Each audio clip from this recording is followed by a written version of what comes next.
அஸ்ஸலாத்து வஸ்ஸலாமு அலைக்க யா சையதி யா ரசூலல்லா உதுபியத்தி கல்லத் ஹில்லதி அதிருக்னி. பிஸ்மில்லாஹிர் ரஹ்மானிர் ரஹீம். அல்லாஹ்வின் திருநாமங்களில் ஒன்று அல் பர்ரு, பொருள் அருளாளன், உபகாரி என்றும் பொருள்படும். அல் பர்ரு அல்லாஹ்வின் பண்புகளான நன்மை செய்தலை குறிக்கிறது. நன்மை, கருணை போன்ற பண்புகளை உள்ளடங்கிய வார்த்தை அல் பர்ரு. அல் குர்ஆனில் அத்தியாயம் 60 8வது வசனத்தில் மார்க்க விஷயத்தில் நமக்கு எதிராக போர் செய்தவர்களையும் நம் வீட்டை விட்டு துரத்தியவர்களுக்கும் கருணை காட்டி நியாயமாக நடந்து கொள்வதை அல்லாஹ் தடுக்கவில்லை.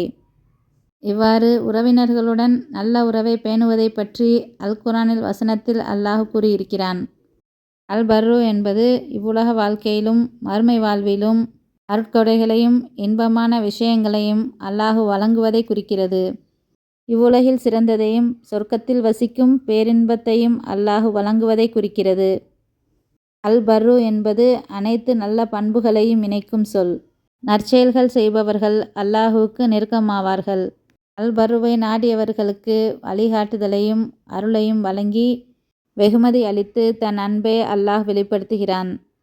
அல் குர்ஆனில் அத்தியாயம் 2 177வது வசனத்தில் கிழக்கிலோ மேற்கிலோ நம் முகங்களை திருப்பிக் கொள்வது நீதி அல்ல என்றும், அல்லாஹ்வின் மீதும் இறுதி தீர்ப்பு நாளின் மீதும் நபிமார்களின் மீதும் மலக்குமார்களின் மீதும் வேதத்தின் மீதும் நம்பிக்கை கொள்பவர்களும் இறைவன் மீது உள்ள நம்பிக்கையின் காரணமாக உறவினர்களுக்கும் யாசிப்பவர்களுக்கும் அனாதைகளுக்கும் உதவுபவர்கள் புண்ணியவான்கள்.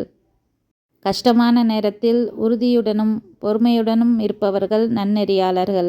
நம்பிக்கையாளர்களின் வாழ்க்கையை அல்லாஹ் வெற்றிகரமானதாக ஆக்குவான். குழந்தை நற்பண்பும் பாதுகாப்பும் பெற பிறந்த குழந்தைக்கு 7 தடவை ஓதி ஊதினால் அனைத்து ஆபத்துகளை விட்டும் பாதுகாப்பு பெறும். மது அருந்துதல், விபச்சாரம் போன்ற பாவங்கள் செய்பவர்களின் மீது தினமும் 7 தடவை ஓதி ஊதி வந்தால் அப்பாவங்களின் ஆசைகள் நீங்கிவிடும். தேவைகள் நிறைவேற ஒருவன் குளித்து தூய்மையான உடை அணிந்து விண்ணை நோக்கிய வண்ணம் இதனை அதிகமாக ஓதி துவா செய்தால் அல்லாஹ் நம் தேவையை நிறைவேற்றுவான். இவ்வாறு அல்லாஹ்வின் திருநாமங்களின் பொருளுணர்ந்து துவா செய்து பயனடையலாம்.